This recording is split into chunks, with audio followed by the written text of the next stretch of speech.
د وزیر ادبي جرګې ډېر ممنون یي چې دې کول په کول د سپینه تنګي شهدا ته د عقیدت ګلونه وړاندې کوي د مارچ د سیمینارې او د ادبي غونډې انتظام کوي د مو نظم د خلاصون لار چې دغه مو په 2005 کې لیکلو او په ډومیر چې کومه د سپینه تنګي په حواله سره د عوامي نېشنل پارټي کومه جلسه وا پاشه ما ویلو او یو ځل بیا غ نظم تاسو سره شریکوم او دا هغه شهید ته مخاطب ده چې د جابر په ضد یې د شهادت جام نوش کړوي د خلاصون لار منم چې تا د ژوند بتې ته تیلې ورته کړلو منم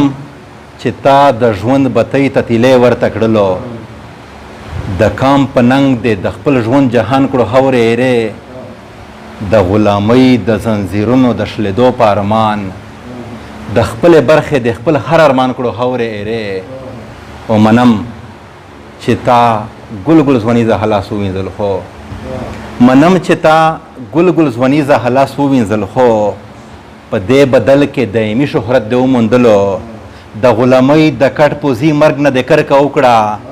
د یو سرتیر انقلابي صفت دې وموندلو او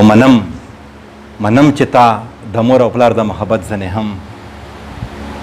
منم چې تا د مور او پلار د محبت ځنې هم د کام د خلکو محبت د افضل وګڼلو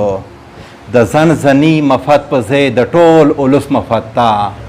په هره بیه هر قیمت د افضل وګڼلو او منم چې ته د ژوندانه تر آخري نسلګۍ منم چې ته د ژوندانه تر آخري نسلګۍ کلام په توره د ژوند هر میدان کې وجنګېدې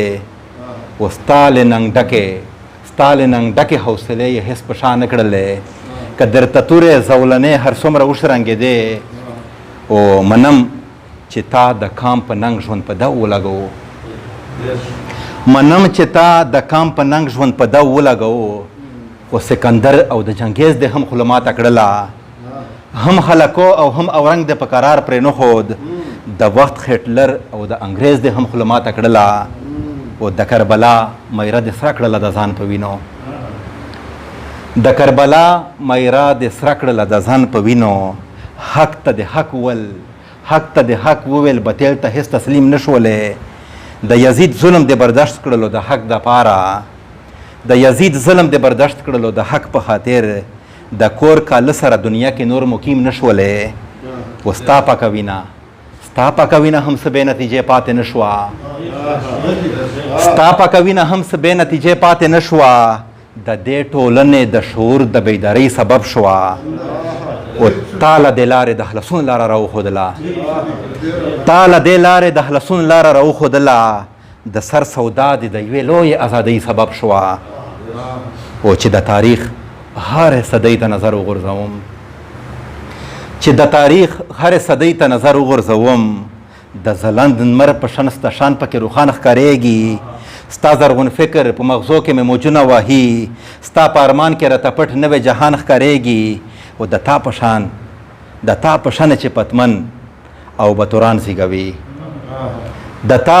چې پتمن او بتوران زیږوي هغې مېرمن هر هغه پلار هر هغې مور ته سلام د تا په شانې چې پتمن او بتوران زیږوي هر هغې خور هر هغې مېرمن هر هغه پلار هر هغې مور ته سلام او د ملالۍ په شان ستی چې د ننګ توره تر ملا هر هغې پیغلې هغې لور او هغې خور ته سلام او که چیرې مونږه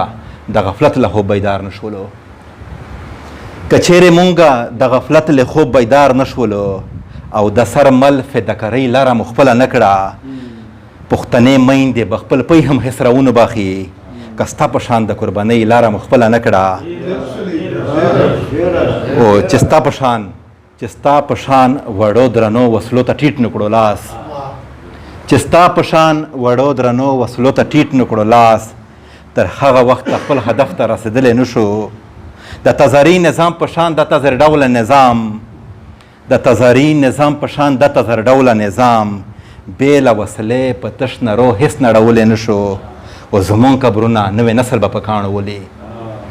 زمون قبرونه نوې نسل به په کاڼو ولي وای انعام که د غفلت له خوب بیدار نه شولو. زمون قبرونه نوې نسل به په کاڼو ولي وای انعام که د غفلت له خوب بیدار نه شولو. او هیڅ یو تاریخ به مو معاف نه کړي که نن هم د دې وخت د یزیدانو مقابلې ته نور تیار نه شولو.